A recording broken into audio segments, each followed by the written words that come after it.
Une mer qui scintille au milieu d'un décor de cartes postales.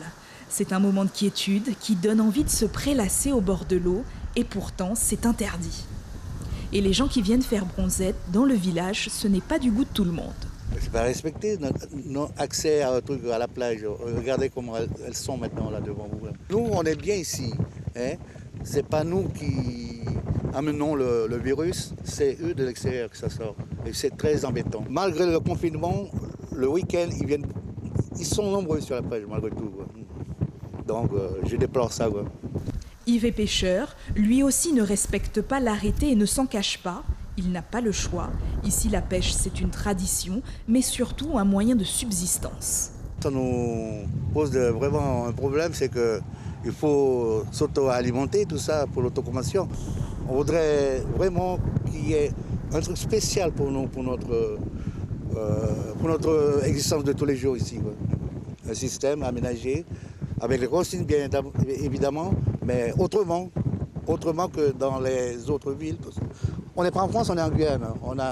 C'est différent. Hein, voilà. Une situation qui bouleverse les habitudes des villageois dans leur quotidien.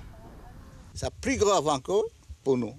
Nous ne pas pouvoir aller pêcher, nous ne pas pouvoir recevoir nos compatriotes du Suriname, et non plus, ne pas pouvoir nous recevoir là-bas. Alors donc ça handicape nous beaucoup. Ici, à Yalimapo, c'est une zone de touristique.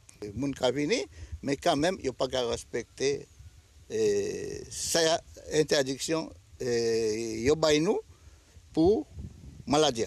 Une plage où les visiteurs organisent des rassemblements le week-end sans aucun respect des gestes barrières.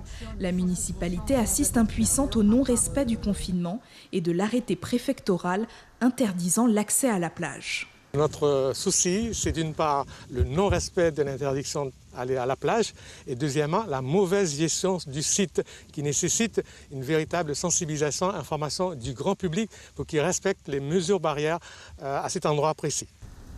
L'arrêté préfectoral s'achève à la fin du mois d'octobre, au même moment que l'état d'urgence. Les villageois retrouveront alors peut-être leur quiétude. Suivez l'info sur Guyana Première, télé, radio et Internet.